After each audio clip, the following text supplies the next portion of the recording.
हाय दोस्त, कैसे हैं आप। मेरा नाम है अनिरुद्ध और आज के वीडियो में हम पोस्टमार्टम करने वाले हैं यार पोलर कर्व्स का। तो दोस्त सबसे पहले हम समझेंगे कि पोलर कोऑर्डिनेट सिस्टम और कार्टेशियन कोऑर्डिनेट सिस्टम में फर्क क्या है। जब हम कार्टेशियन कोऑर्डिनेट सिस्टम की बात करते हैं तो हम ये वाला जो एक्सिस है इसको x लेते हैं और इसको हम लेते हैं y। मतलब यहां से यहां तक की डिस्टेंस x और ये y। लेकिन जब हम बात करेंगे पोलर कोऑर्डिनेट सिस्टम की तो उसमें हम यहां से यहां तक की डिस्टेंस r लेंगे और ये जो एंगल है r और x के बीच में बनने वाला वो होगा हमारा थीटा। तो जब हम कार्टेशियन कोऑर्डिनेट सिस्टम में इस पॉइंट की बात करेंगे तो ये होगा x, y, x और y।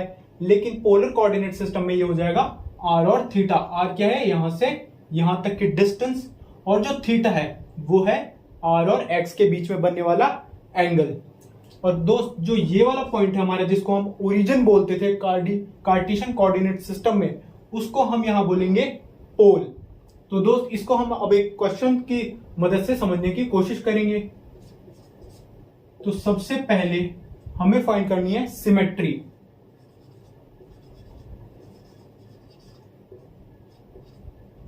इसमें यार दो केस बनेंगे। पहला होगा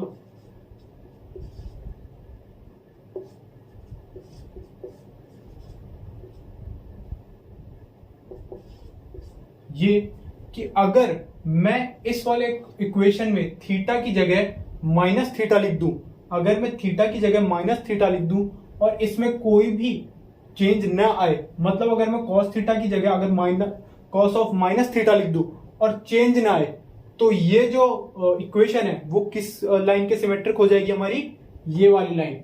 अब दोस्त एक बात अपन को याद रखनी है कि पोलर कोऑर्डिनेट सिस्टम में अपन इस वाली लाइन को, जो हमारी एक्स एक्सिस है, उसको हम बोलेंगे इनिशियल लाइन। उसको हम क्या बोलेंगे, इनिशियल लाइन। और जो हमारी ये वाई एक्सिस वाली लाइन है इसको हम बोलेंगे परपेंडिकुलर लाइन। इसको हम बोल देंगे दोस्त परपेंडिकुलर लाइन। तो अगर ये वाली कंडीशन सेटिस्फाई हो जाती है तो हमारी जो कर्व है वो इनिशियल लाइन के अबाउट सिमेट्रिक हो जाएगी। और परपेंडिकुलर लाइन के अबाउट सिमेट्रिक कब होगी दोस्त, जो हमारी ये वाली कंडीशन सेटिस्फाई हो जाएगी।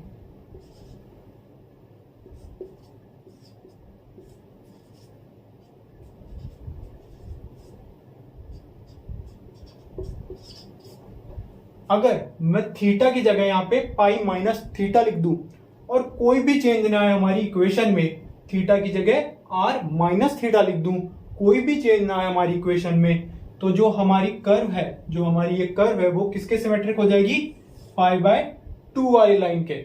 तो दोस्त ये जो मैंने यहां लिखा है पाई बाय 2, ये किसकी मदद से लिखा है, इस एंगल की मदद से।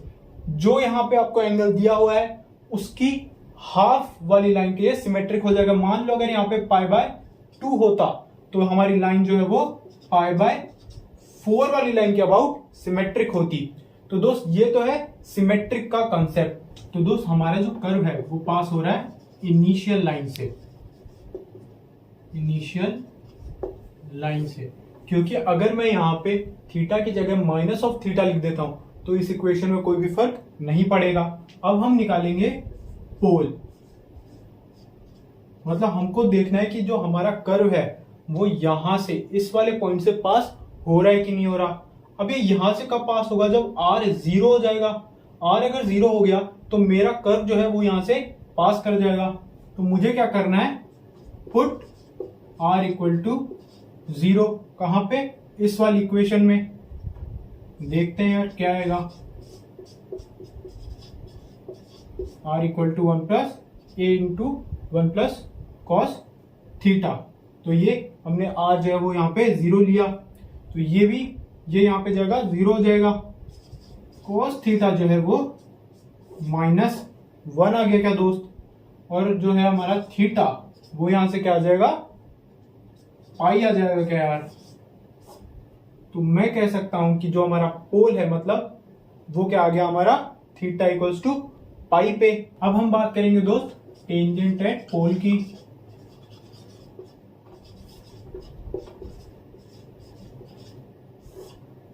अब टेंजेंट एट पोल कौन सा पॉइंट होगा, वो पॉइंट जहां पे value of R becomes 0, the point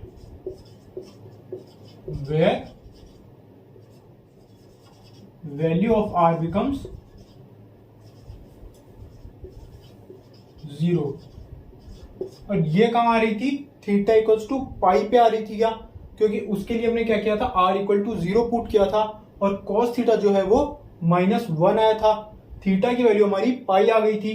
तो जो हमारा पॉइंट होगा जहां पे हमारा आर 0 हो रहा है वो यही पॉइंट है क्या, थीटा की वैल्यू अगर मैं पाई रख दूं यहां पे, थीटा की वैल्यू अगर मैं पाई रख दूं यहां पे, तो ये क्या हो जाएगा -1, 1 और -1 कैंसिल और ये आर इक्वल टू 0 हो जाएगा। तो ये हो गया हमारा टेंजेंट एट पोल। तो टेंजेंट एट पोल निकालने के बाद में हमको अब ड्रॉ करनी है एक टेबल जो कि होगी कुछ इस तरह, 0 ये थीटा की वैल्यू और ये यहां पे हमको लेनी है आर की वैल्यूज।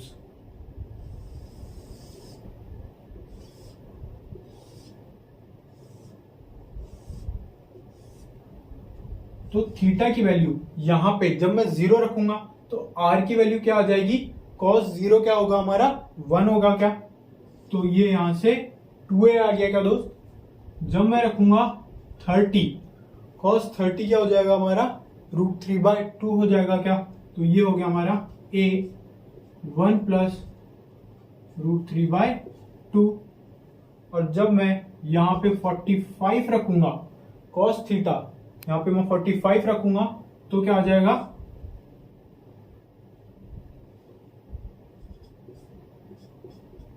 1 + 1/√2। ऐसे ही हम 60, 90, 120 यहां पे 135 और 150 के लिए भी निकालेंगे। तो ये वैल्यू क्या हो जाएगी,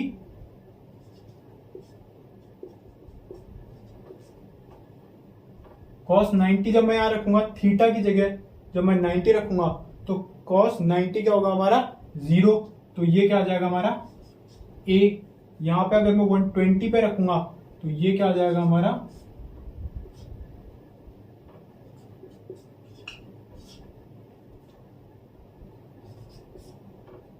और अगर मैं इसको यहां रखता हूं तो ये क्या आ जाएगा मेरा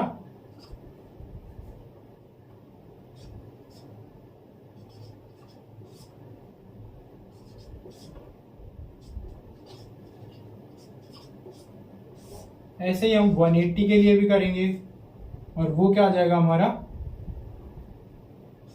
0 आ जाएगा क्या दोस्त। तो ये टेबल हमको बनानी है। अब टेबल बनाने के बाद हमको निकालने हैं दोस्त असेंटोड्स।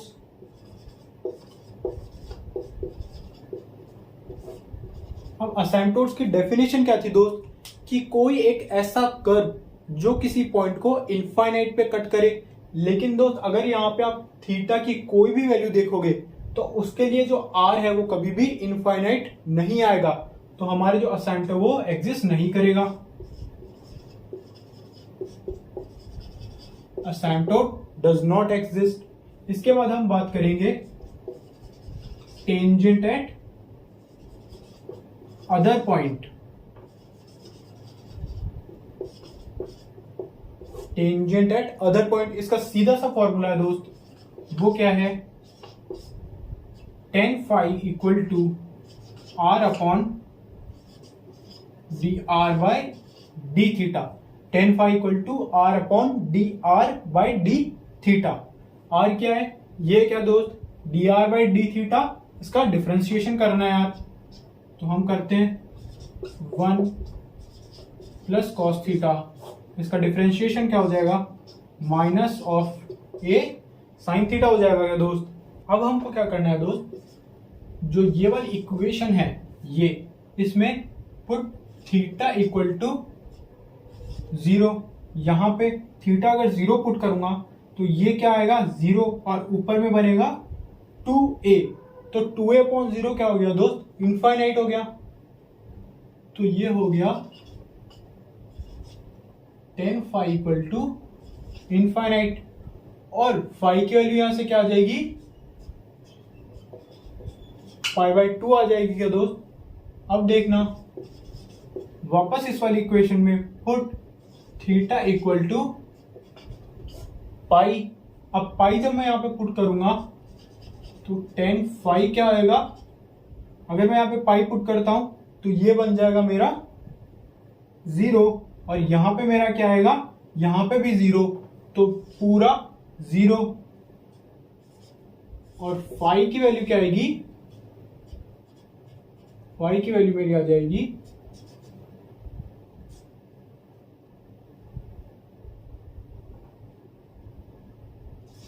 0। तो दोस्त अब हमको ट्रेस करना है हमारा कर्व। तो यहां से देखना दोस्त, जो हमारा पॉइंट आया वो क्या आया, 2a, 2a, मतलब सबसे आगे जो पॉइंट इसमें होगा वो 2a होगा।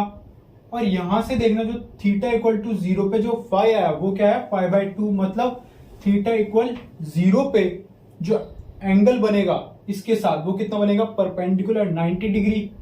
तो ये कुछ u बनेगा यहां पे 90 डिग्री। और अब हम इसके मदद से जो कर्व ट्रेस करेंगे वो देखना दोस्त कैसे करेंगे। यहां पे सबसे पहले रखेंगे 2a, फिर रखेंगे a 1 + √3/2, वो कुछ यहां पे आएगा क्या दोस्त, क्योंकि इससे कम होगा। अब हम ये वाला पॉइंट रखेंगे, ये कुछ यहां पे आ जाएगा क्या। अब हम ये वाला पॉइंट रखेंगे, ये यहां पे। जब हम a रखेंगे तो 90 डिग्री पे a आ रहा है क्या दोस्त, तो ये 90 डिग्री पे हो गया। अब ये जो हो गया ये माइनस हो रहा है इसमें से, तो ये नीचे आ जाएगा यहां पे, और ये फिर कैसा चल जाएगा, यूं।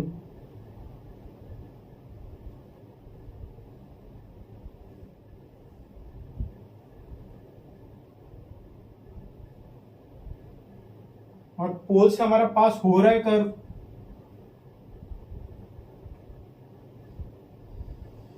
तो ये कुछ u बन जाएगा क्या दोस्त। अब थीटा इक्वल टू 0 के लिए जो थीटा इक्वल टू पाई है उसके लिए फाई कहां है, ये वाला, मतलब जो टेंजेंट है वो ये वाली लाइन हो गई क्या।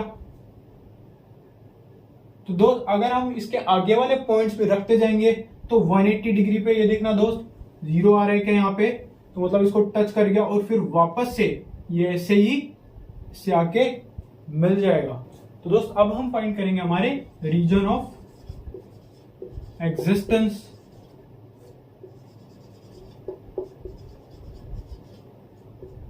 रीजन ऑफ एग्जिस्टेंस, अब जो कॉस थीटा है उसकी वैल्यू कहां से कहां तक होती है, -1 से 1 तक होती है क्या दोस्त। तो r की वैल्यू इस केस में कहां से कहां तक हो जाएगी, 0 से पाई तक हो जाएगी क्या दोस्त।